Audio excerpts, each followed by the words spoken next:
Well, hello, Grace Baptist Church. It's now Tuesday of our look and our walk through the Passion Week of Jesus Christ, the most important week of the most important person who ever lived. As we noted on Sunday, it's called Palm Sunday because of Jesus' triumphal entry into the city of Jerusalem, taking the route of King Solomon, another son of David, into the city, noted unmistakably by his disciples and his followers as a sign of his kingship.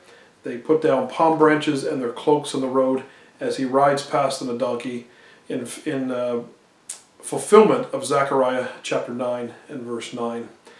Then we move to Monday, and Jesus cleanses the temple. He goes up onto the Temple Mount and removes those who have turned the court of the Gentiles into a marketplace, because as he says, his Father's house is to be a house of prayer for all the nations.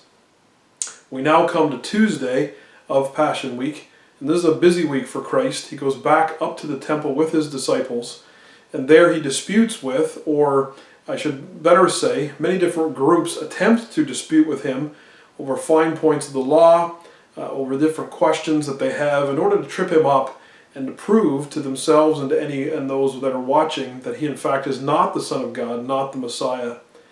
But at every turn, with every question they ask him, and they have been storing these up for quite some time, he answers them all and shows himself, in fact, to be, as he is, the Son of God, the King of Kings and Lord of Lords, the Messiah.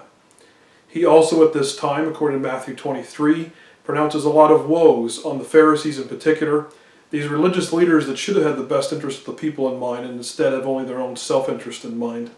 They are blind leaders of the blind, and Jesus calls them out on that. And then in Matthew 24 and 25, he talks about the future, the near future, when in AD 70 the temple is going to be destroyed, and then the far future, before his coming, his return, his second coming, when much calamity and catastrophe will happen on planet Earth. All of these things take place on Tuesday of Passion Week, but it is not to those that I want to turn our attention. I want to talk about a little known part of Passion Week, and that is the cursing of the fig tree. On Monday morning, as he is going back into the city after the triumphal entry on Sunday, we pick this up in Mark's Gospel, chapter 11, and starting to read at verse 12. It says, "On the following day, when they came from Bethany, he was hungry, and seeing in the distance a fig tree and leaf, he went to see if he could find anything on it. When he came to it, he found nothing but leaves, for it was not the season for figs. And he said to it, 'May no one ever eat fruit from you again.' And his disciples heard it."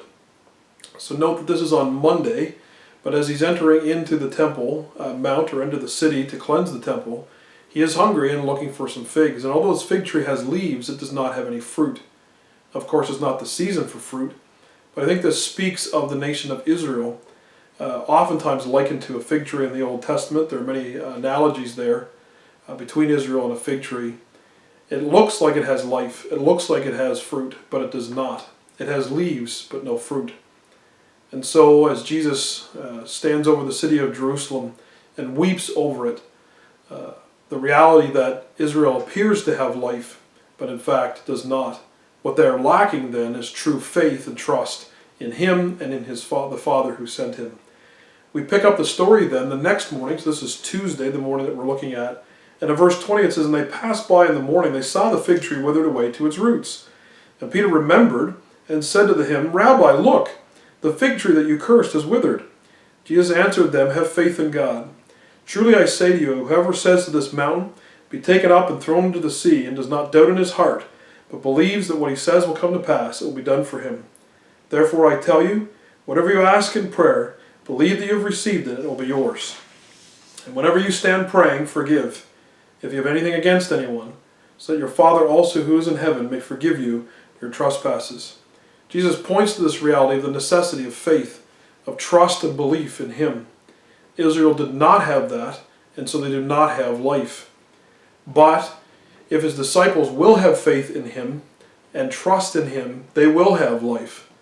And so he says to them to believe, to have faith.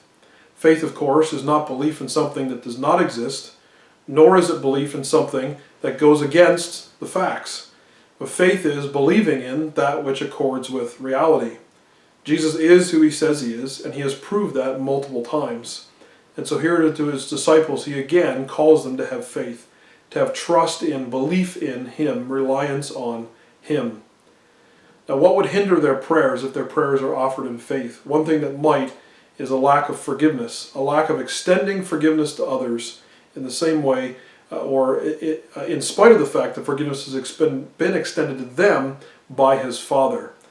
And so He reminds them to forgive, as He has throughout His time with His disciples. Matthew 5, He lets them know that if they're going to offer a gift on the altar and remember that somebody has something against them, they are to go and make that right. And then in Matthew 18, if they have something against someone else, to go and let them know that and to make right, and to make restitution and forgiveness with repentance.